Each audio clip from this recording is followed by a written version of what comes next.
Hey guys, welcome to my channel, and today I'm going to be discussing my top 17 Super Nintendo games growing up as a kid.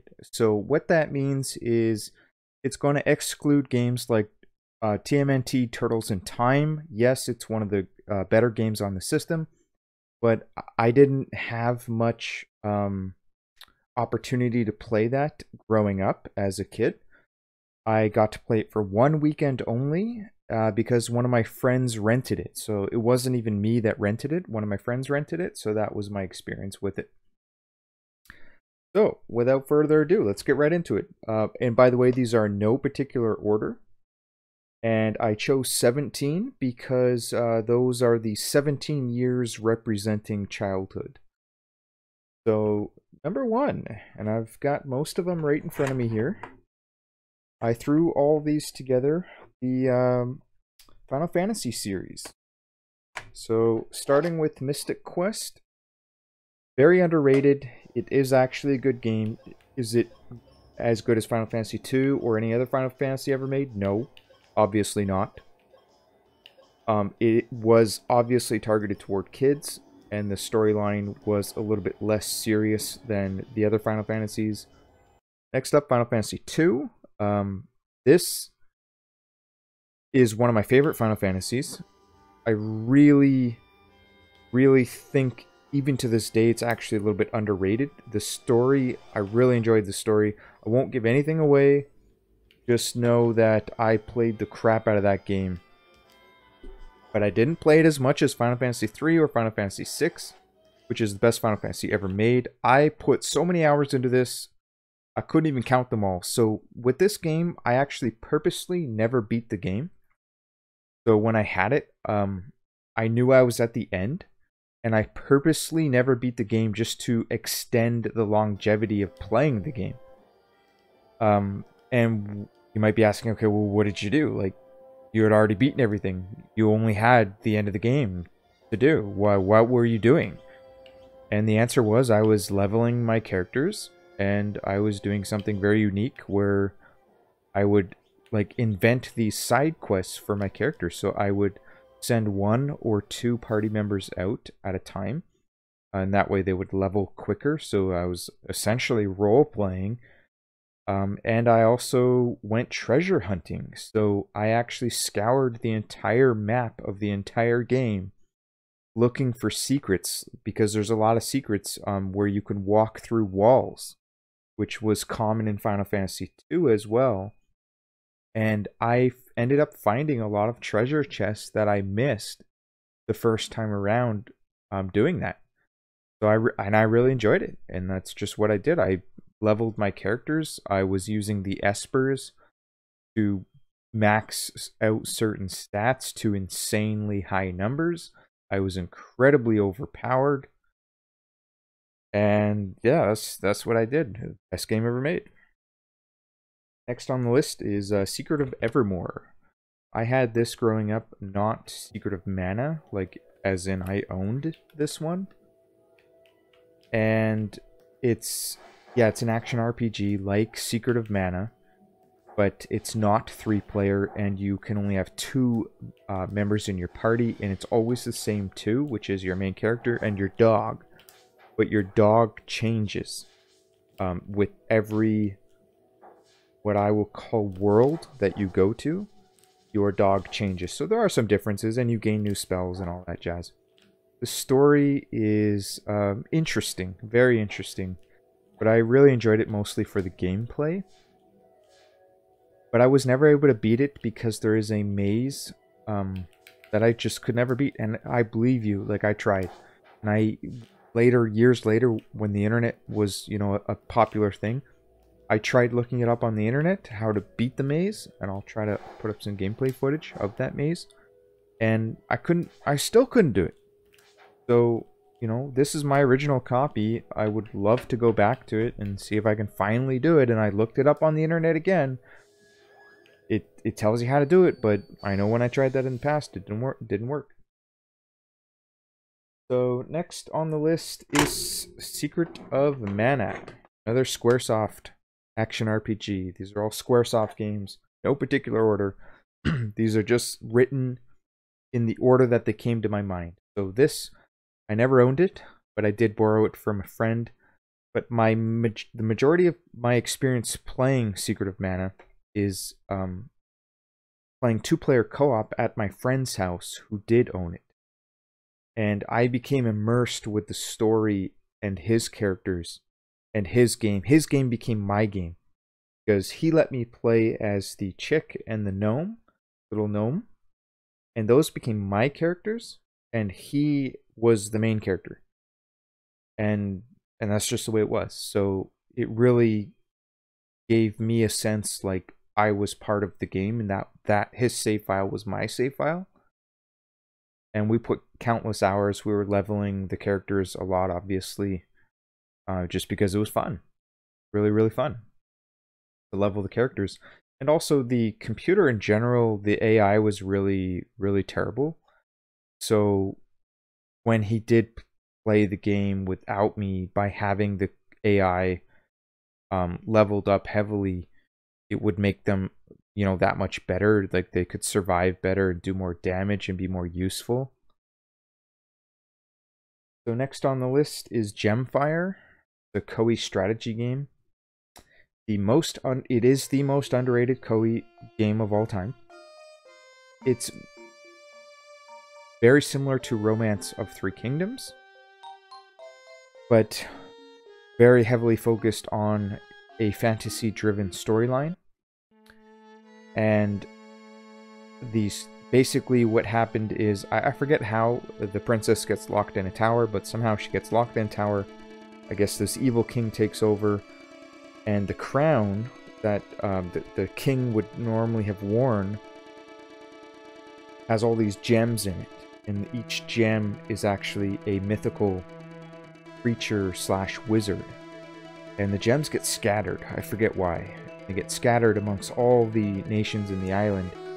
And therefore they're all now fighting to take over. And so your job is to reunite the island and bring peace back to the island. The only way to do that is to reunite all of the gems, and become the true king again, where you hold the crown with all of the gems. So when you take over your opponents, if I defeat a certain kingdom, I take their gem. And now I've got 2 wizards on my team. There's, you know, say 7 gems I think there are, so there's 7 wizards. Which gives you a tactical advantage as well. Now that you have 2 wizards, more wizards you have, there's a cooldown period, so you can't just attack with that wizard, do 10 attacks in a row. You only do 1 attack. And then the wizard can't be used anymore for offense or defense. So you become vulnerable when you're attacked. But my main experience was playing that in 2-player. That was a 2-player game. However, the catch is it was not co-op. So it was a friendship-ruining game once you started duking it out. So next on the list is NHL 95. I chose 95 because I didn't have 96 at the time. So I probably was playing this around the year 1995 or 1996. And I played this predominantly as a 2-player game. A good friend of mine, we were trying to clear an entire season and go undefeated. The game is the worst of all of the NHL games for one reason. If your opponent, if their net is at the top of the screen, so the goalie's here, boards are here. If you do a wraparound, go around the net, come all the way around, goalie comes out, and you can shoot it in the net every time. 100% guaranteed goal every single time. So because of that, I do not recommend it.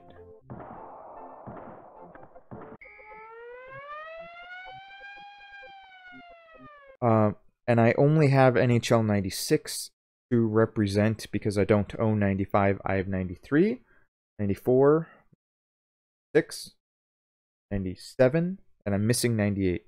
Next on the list, Breath of Fire. Another Squaresoft game. Great game. Not as good as Final Fantasies in my opinion. It has one major flaw. The final dungeon is known and quite famous for being way, way too long. It will easily take you an hour at least to beat it. But what makes it painfully dull is that it's not special at all. It's very repetitive. You're just climbing this tower and there's nothing unique about it. And it's very painful. I will mention my favorite character was Nina. She was the chick with the wings and she could fly, and she was from some sort of sky flying winged race. I really liked Nina. And Bo the Fox Archer is also a favorite of mine. Next up, Mortal Kombat II. I played the crap out of this. I didn't own it, but I knew a kid that did, and this was a good party game. You'd have your friends over and take turns. So you could have, easily anywhere between 2 to 10 friends over, and you take turns. And you can do tournaments. You can just do casual play where you just pass the controller after you're done your match. Or you could do winner stays on. That was very, very popular back in the day. And probably still is. So, yeah, and Mortal Kombat 2 speaks for itself. It was a smash hit in the arcade. Every kid was talking about it at school. Very, very popular. Next up, Contra III. So this was another good multiplayer game. As a single-player game, I never enjoyed Contra games. I do believe they are equivalent to beat-em-ups. They are designed to be played as multiplayer games. So keep that in mind. It's a great game, even as single-player, but Contra shines as a multiplayer, two-player co-op game. So you need a friend to play it with, and you need a friend that will play it often with you, that you can get good at it and beat it. Very difficult game. Next up is Mario World, which I do have behind me. I have 3 or 4 copies. I just got to bring it in front of me. So Mario World, again, I never enjoyed Mario as a single-player game. I always enjoyed every single Mario since the original, mostly as a multiplayer game, playing it with a friend, taking turns, finding the secrets together, just going through the game together. It's for a game to be fun with a friend, it doesn't need to be 2-player co-op. It can still be fun as long as it's a quick pick it up and play game, very easy to learn, and where you take turns very quickly. And Mario is perfect for that. Next up, Top Gear 2. Top Gear 2, again, another multiplayer game. I never owned it. I borrowed it from a friend, and I played it at a friend's house. And it was far superior to Top Gear 1 because it introduced a money system where you can buy upgrades for your car in between rounds. And, there's strategy behind it. You could spend all your money right away. Maybe level 3, race 2 or 3 is a rain level. You could buy rain tires right away, spend your money, get a really good rank on that rain level. You'll have an advantage. But maybe your opponent, your buddy, is saving up for a new engine. And he's going to get that quicker because you spent your money on some rain tires. It was also very strategic because if you knew you weren't going to get in a place that gave you paid you out money, you could purposely come in last place. Because the further you were behind with the finish for the next race, they would start you further up the line. So if you came in last, you would start in first. And that was significant because if you came in first, you would start in last. And it would be very difficult to work your way back up. Whereas if you start in first, second, third, or fourth, it's very easy to maintain at least, a top 3 position. And therefore guarantee that you are in the money. Whereas it is not so easy starting in last place. Next on the list, where are we at? Number 11. Sorry, I forgot to keep the numbers going. Number 11 is Zelda, A Link to the Past. Really, this game speaks for itself. This was another schoolyard talk game. there was a lot of secrets and things that got very difficult. So how you progressed in a game like this back then was by talking to other kids, finding kids. I lived in a complex, and you would ask around, and yeah, there was at least 2 kids that I knew of that had gotten quite far and actually beaten the game. So when you got stuck, you would invite one of them over. You'd say, hey man, can you come over? Give them the controller. They show you what to do. They do it for you, whatever it is. They tell you what to do. There was a lot of showing each other how to do things. Number 12. This was a rental for me. X-Men Mutant Apocalypse. This was rented many, many, many times. I was not very good at it.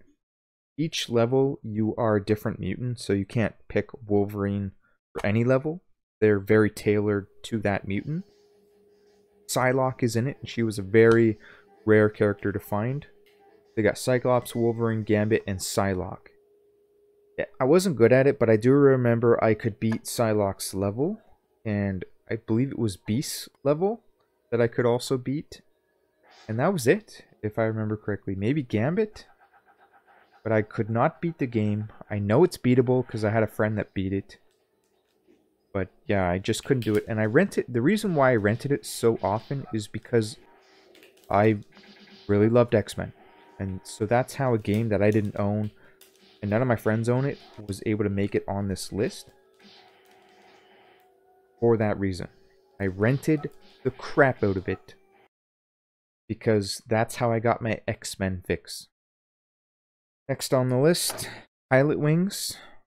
Another good multiplayer game. It's a pick up and play game. You can easily pass the controller around. Everybody gets a turn at skydiving. We would do, skydiving was my particular favorite one. We would do that one hundreds of times. Well, everybody tries to land on the moving target that gave you 100 points, which was a perfect score, and that was the only way you could get 100 points. Once you beat all of the training missions, you would eventually unlock the combat missions. And that was like, to me, those missions kind of sucked.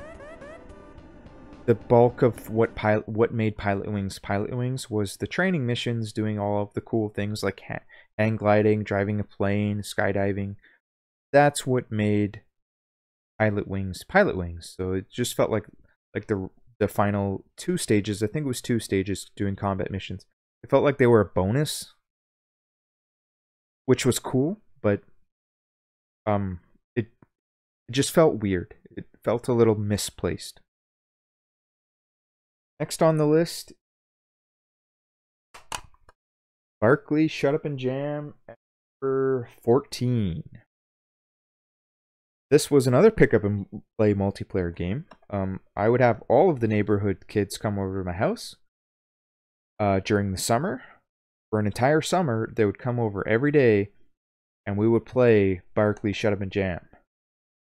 And there was only one rule. You could not pick Charles Barkley because he was overpowered, and he either had max of all of the stats or almost all of the stats. So it was way too... He was so overpowered, just hitting the threes, hitting the dunks, hitting the steals, hitting the blocks. Way overpowered, which made it kind of funny, but yeah, it was too much. On the list, King of Dragons, Capcom. I traded a PlayStation 1 game that was brand spanking new, just like came out when the system just came out too. I forget what it was. I think it was called Starhawk or Skyhawk or something with the word hawk. It was a almost like a Star Fox clone. Good game, but for some reason I just couldn't get into it, and I took it to the used game store called Microplay. And I asked them if I could trade it for King of Dragons, not really understanding, how much is my game worth versus how much is this game that they're selling me worth. Am I getting ripped off? I don't know. I just asked if they would take a trade because I didn't know any better, and they said yes. They didn't tell me if I could have got 2 or 3 games. Or what the price was, I don't know. I was just a kid, I didn't know any better. Next was Donkey Kong Country. I played this with a friend. We sunk a lot of hours into it. And we beat the game together. So Donkey Kong Country to me is a multiplayer game again. There's multiple ways to play it. You can take turns, or you can play tag team where one guy controls the other character. Or you can both play your own separate save files, like your own separate games at the same time. You just take turns. Again, you're just alternating. And so they made it simple to play multiplayer, so I really enjoyed that. When me and my friend played, we just played alternating. I play the level. If I die, it's your turn. And if you die, it's my turn. And if you beat the level, it's my turn. And if I beat the level, it's your turn. And Donkey Kong Country was one of those games that was so good. It was talked about on the schoolyards as well. There were a lot of secrets, which gave it the replayability. And that was number 16. Final game is going to be a surprise to most of you. Jimmy Connor's Tennis. This is also another great two-player game because you can do you versus your buddy, but that's not good enough. This wouldn't make the list if that's what we were doing. This made the list because you can do you versus your buddy in a doubles match where we're not on the same team. You know, that's not that fun, to be honest. What we do is me and a computer versus you and a computer.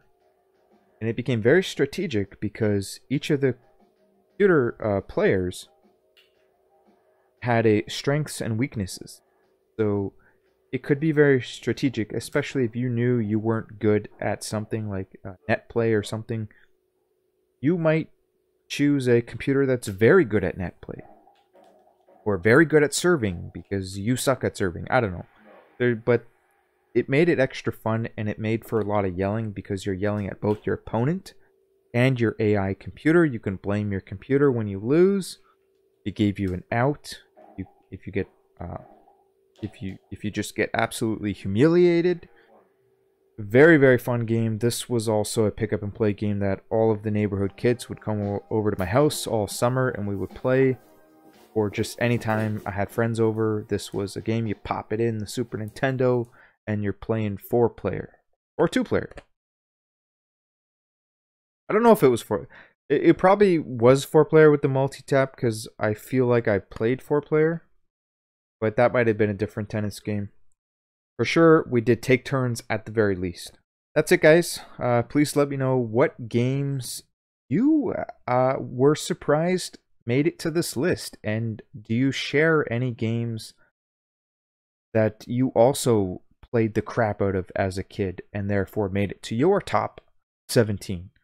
I'd be very curious to know what kind of like hidden gem or oddball games that other people had. Oddball games that weren't too popular, like Jimmy Connor's Tennis, Barkley Shut Up and Jam, X-Men Mutant Apocalypse. Anyways, if you enjoyed this video, please hit the like button and subscribe to help grow the channel. I am trying to reach 500 subscribers.